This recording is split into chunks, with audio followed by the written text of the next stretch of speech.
Now we've got generic event background music. Start from one side and go. Snow Village, presence of music.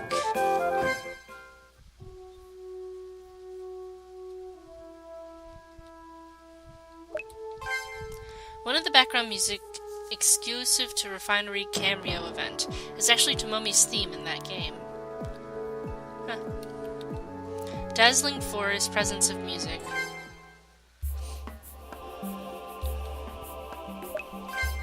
One of the background music's exclusive to Refinery cameo event. It's actually Daya's theme in that game.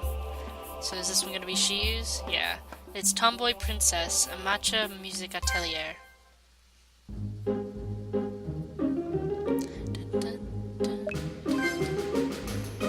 It says the same thing. Neo Rock 34, Mao Damashi.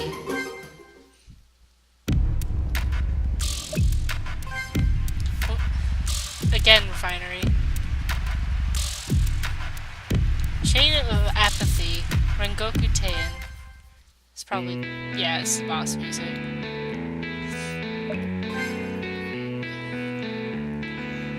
I had originally planned to use a different background music by the same composer for the relevant boss battle and scene in Refinery, but then this track was uploaded to their website and it was more to my taste and loops better, so I swapped them out. Cool. Lol, Aoi Tori no Uta.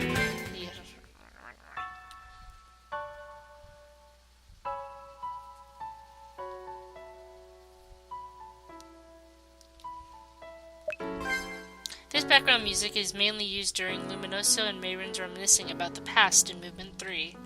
It's actually part of the same suite as Flowing Clouds, one of the pre-battle tracks. An ease, presence of music. A very sweet and cute background music that does not get all that much use for some reason. Its first usage is after the fight with Shale. Huh.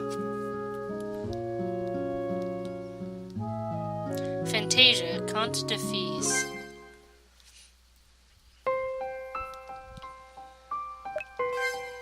This background music gets played a lot in Movement 3 once the party starts working together to fix the grand score. Thanks, Teagan. A good 2/3 of Uncommon Time's story is all dealing with the fallout and the end of Movement 1, so hopefully it felt good to really make positive progress again. Yeah, it did. I'm Right Here by Camellia.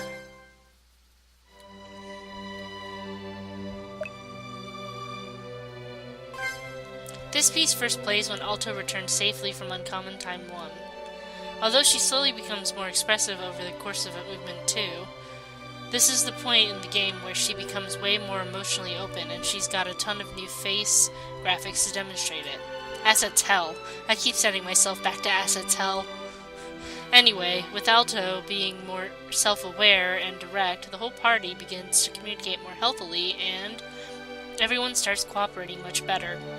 Given how late into the game it first appears, this piece gets a decent amount of use in various different heartwarming scenes. Cool. The Lost Land by Hagel.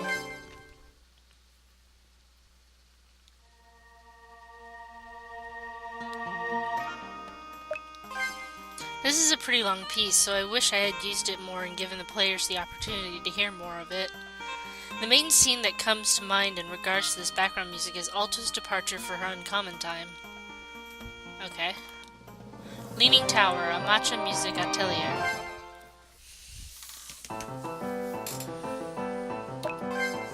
The only time this is ever used in the main story is during the event where Saki is poisoned.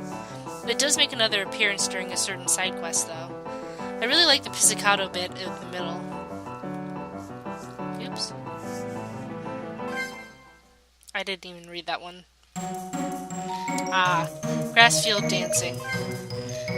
This track was first used in the original demo After Party, but it's so cute and silly that I didn't get to use it much in the actual game, except during cooking. It does appear during the cooking mini-event, though. And the onsen scene, I think. Sunlight, Ogaku no Tamago. Tamago. There we go. First played during Aubrey's first appearance and occasionally played again during scenes between them and Alto. Sometimes this piece's more obviously lovey-dovey atmosphere suited their scenes more than their actual love theme. And they are the main couple after all, so there's probably no such thing as going overboard. So Sweet by Dova Syndrome.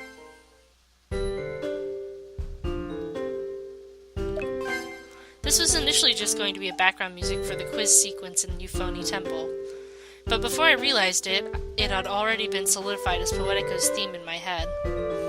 Poetico is one of the very few side characters with her own theme music, but she's kind of the mascot of the spirit, so... The dreamy and kinda airy feel of the piece suits her spacey and cheerful personality very well. Girl with the Flaxen Hair, famous classical music sounds library.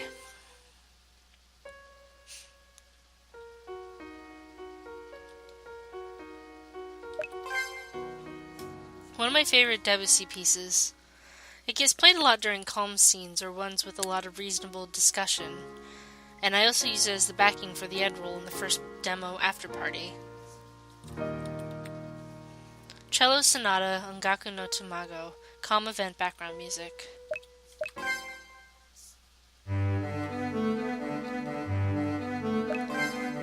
The Bach piece. This is a very well-known cello piece, so I guess it's quintessential for a story with the cellist hero, probably?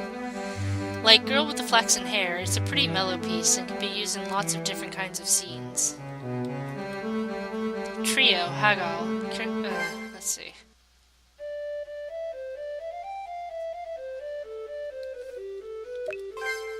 The flute-viola percussion combo is very interesting.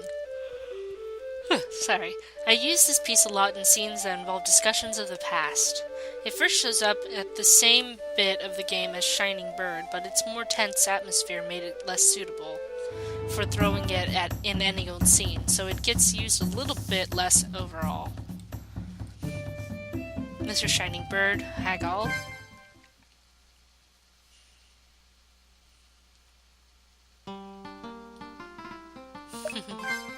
This is one of my favorite generic use tracks, so I used it a lot during longer scenes, particularly ones with a lot of exposition.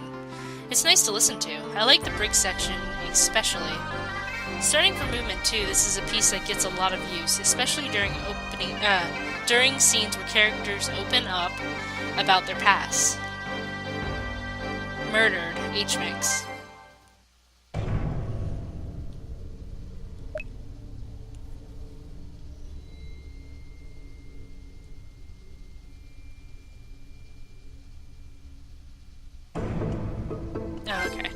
This track is only used during the scene where the party splits up and Teagan destroys the first violin score, aside from two of the bad endings. I really like it though, so if you never got to hear the whole thing in game, give it a listen here. Kind People, Sildra Company.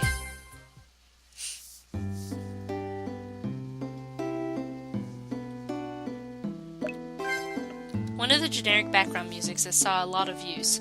It's more relaxed than Taylor and a little march, so it's better fit for lighthearted scenes where people are actually getting along or things are going well for a change.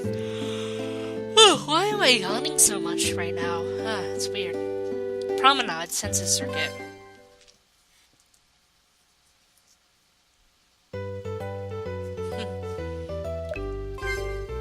This one is the MP3 version. The overall feel is smoother and fluffier than the MIDI version, but it doesn't loop too well, so I tried to use it sparingly. Both the MP3 and MIDI versions are only ever used in scenes related to food. A Little March, H-Mix. Another lighthearted piece for funnier scenes. The march time is a little too stately for some of the sillier stuff, but it still fits scenes like your first conversation with Mayrin at the beginning, and the beginning of the onsen sequence pretty well. Moonlight Wavers on the Ripples, Sildra Company.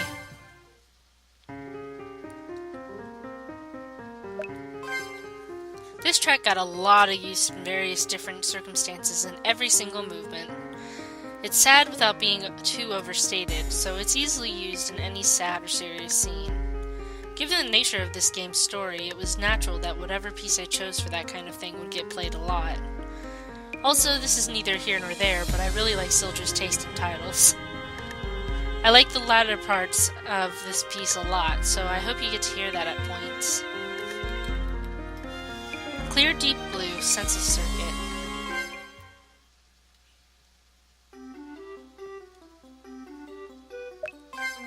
A very cute, hopeful, and relaxing background music that doesn't see that much use. If you've been around since the very early demos, you were first exposed to it during the original demo After Party. This is used during the scene where Teagan and Mayrin finally start to become friendlier with each other, which was a long time in coming. I like stories about people who initially don't get along becoming friends. Thought Experiments, H-Mix. This is a very traditional sort of background music for scenes with suspicious developments, which is a part of the reason why I was careful not to overuse it. In the end, it's only used in a handful of places. Taylor, Sildra Company.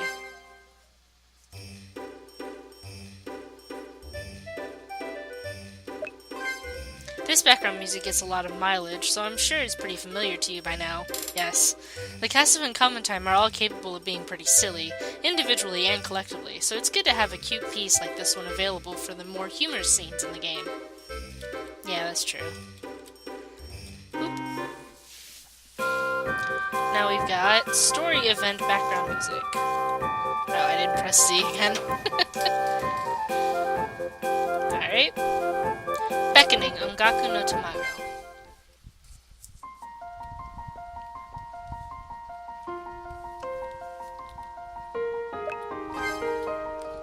The very last non-ending theme used in the entire story.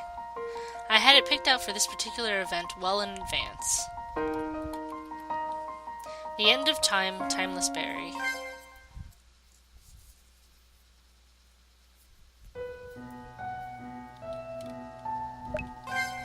This is another piece that was chosen for the scene where it was used very early into the work on the second bonus dungeon.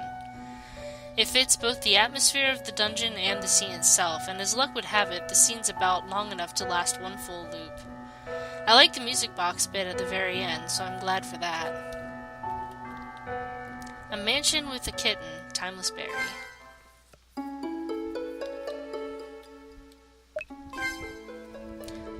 The title does say kitten, but the cutesy and delicate melody and sense of love in the arrangement brought the idea of human babies to mind too, so I went ahead and set it as Piano's theme, who is adorable. Girl on the Snow, Ramine.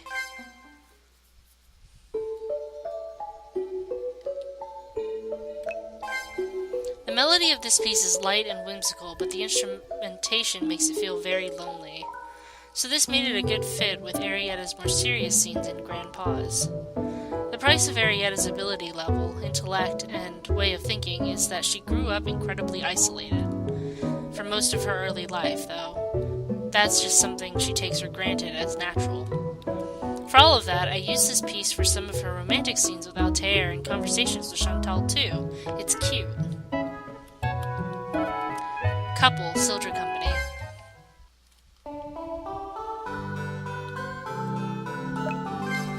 Arietta and Altair's other love theme.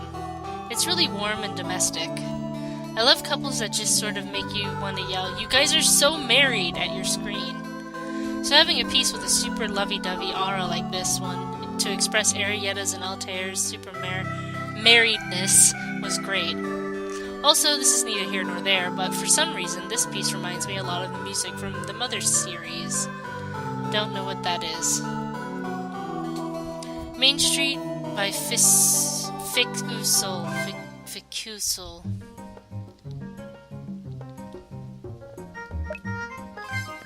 I like this kind of world music taste, and the overwhelming sense of cheer meant that this was a great piece for Arietta's more buoyant scenes. She really does have a ridiculous personality, which is why she's a fun character to write.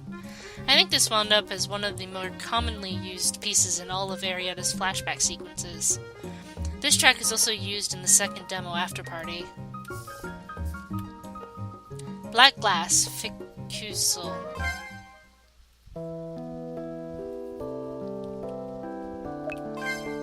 Used both in Arietta's dream sequence in Tier 3 and during the opening of Tier 4. I've used a lot of pieces by Ficusel and Grand Pause. Well, it goes to establish the aesthetic. Red Roofs and a Cat on a Walk, Ficusel.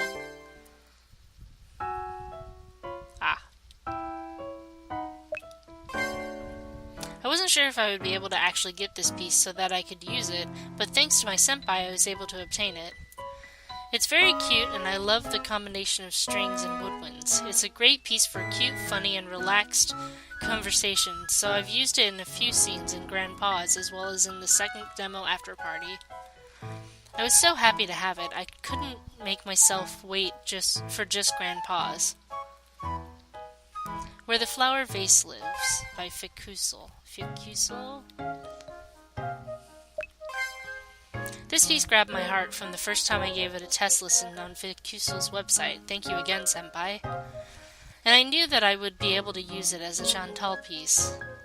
I decided to set a more cheerful and upbeat piece as Chantal's main theme because that's the kind of character she is at heart. But I'm so happy that I got to use it to help, express her worriedness and sadness in Tier 4. Dreamlight, Rengoku Teien.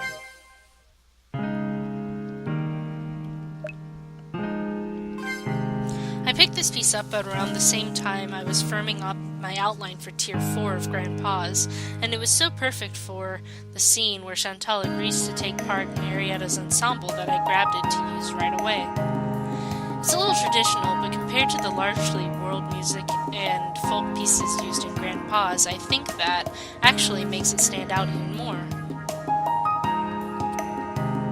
Silver Recollection, Ficusel.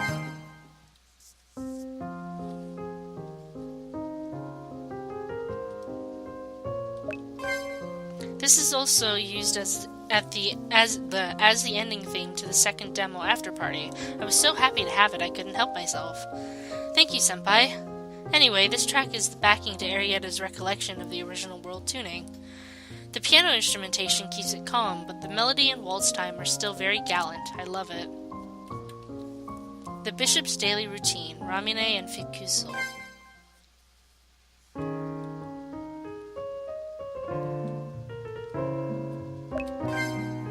This is probably the narration background music I had the most trouble with picking.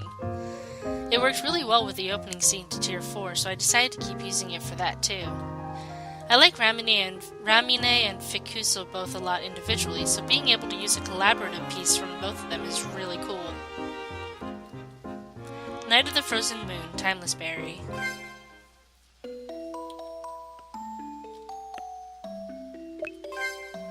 Tier 3 of Arietta's Uncommon Time is split into her flashbacks to the metronome disasters when she was 18 or so, and her having writer's block on the world tuning a few years later.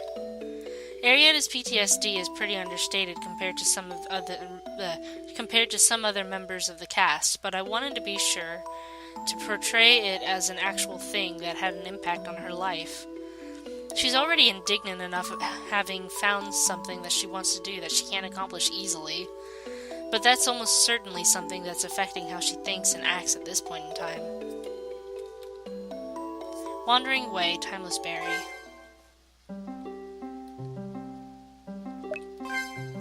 The track for Ariette is briefly relating her adventures all over the world. You could probably fill a game or two with Arietta's exploits all over the world, but since we already know how that ends, it's kind of pointless now. I don't think that's pointless. I think that would be something interesting to see. Anyway, this is a very cute and adventurous piece, so I was happy to be able to use it. Arietta is still pretty young at this part of the story, only 16 or 17. I like slice-of-life stories. Yeah, I admit it probably wouldn't make a very good RPG, but maybe, I don't know, a kinetic novel or something like that would be more suited to Arietta's adventures. But I don't know. I'm really fond of slice of life stories. I don't know why. I really am. Like, knowing how people would just act in normal everyday situations, when they're part of, like, fantasy worlds and stuff like that, it's great. Like, just normal everyday magic use kind of thing. You know, how does Saki put less in his cooking? I want to know that kind of thing. It's fascinating. Anyway, Wishing Star, Ramine.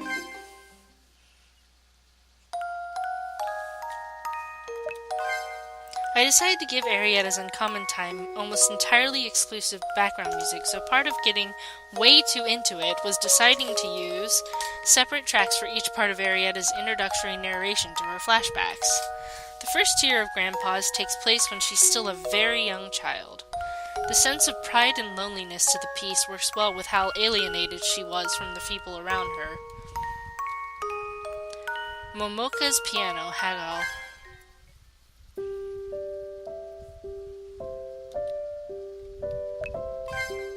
If you're thinking that Alto and Aubrey sure do have a lot of love themes, well, they're the main couple after all. This is a piece that plays in quiet moments that help showcase their already established intimacy. It's common in works of fiction to only have the couples get together at the end, but I'm not a big fan of that. I agree. Getting together is only half the battle. Making sure your relationship works and keeping it healthy is important too. Yep. Especially given that Alto and Aubrey's relationship doesn't exactly start out very healthy. Spending some time portraying how it grows and changes as they do was important to me. Yeah. Gospel, Soldier Company.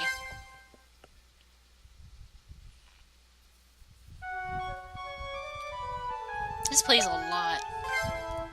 The main theme of the story, or more specifically the world tuning. If there's one single piece that this game couldn't have come together without, it's this one. This is one of my favorite pieces out of Soldier Company's whole repertoire. I've used the MIDI version for Uncommon Time 1 too. This piece expresses the world building and true tone of the Uncommon Time so well on its own that there's nothing I can add. Stars on a Rainy Night, Camellia.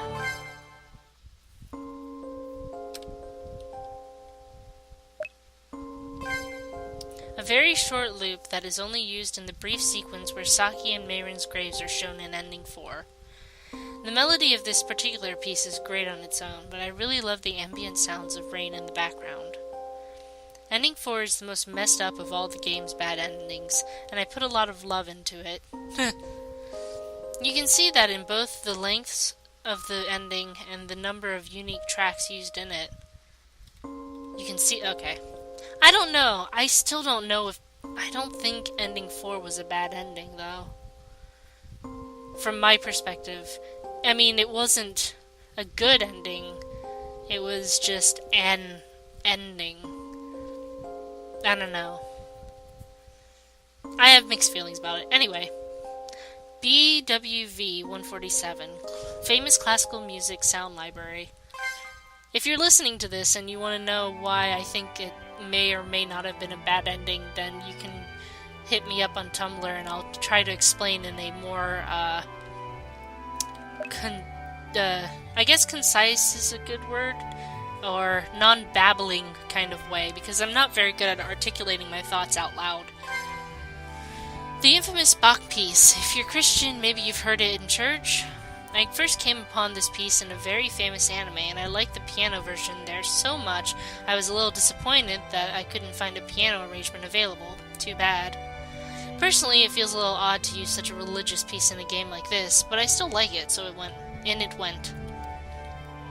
Climb That Hill, Inst, Soldier Company.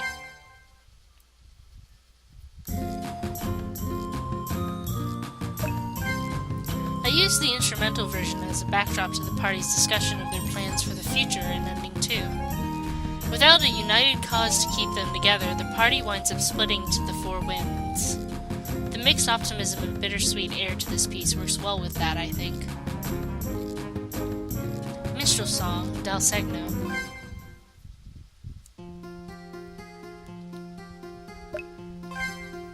As the main theme to Cat's Cradle, this piece continues to play from Aubrey and Altair's last parting all the way to the end of the wrap-up scene in Stave.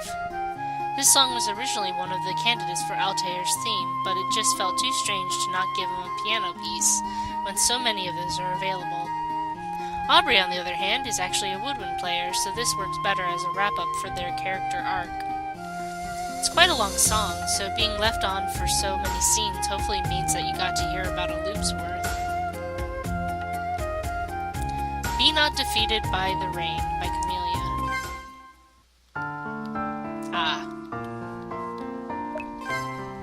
As a game with a very character-centric story, Uncommon Time features a lot of extra character-related pieces besides everyone's actual main and relationship themes.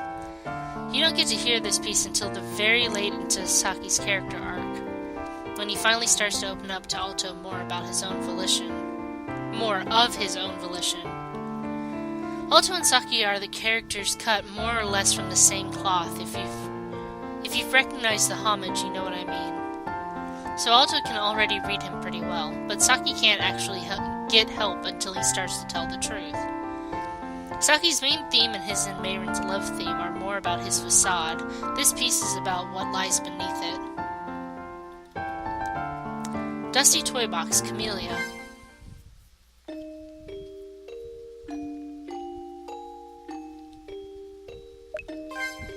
This is primarily an Aubrey piece. It plays very prominently during the scene where Alto talks to them about the relationship. But it also shows up in the conclusion of the Daisy and Lucy side quest. God damn it. That's the one thing I didn't do. The name of the piece itself implies as much, but it's about the personal growth and being able to use one's past as a source of strength. Aubrey as a character is heavily defined by their past, even though it takes their Uncommon Time to show just how much. Gaining self-awareness is probably the first step in learning to grow. And that's all the music that is in this game. Anyway,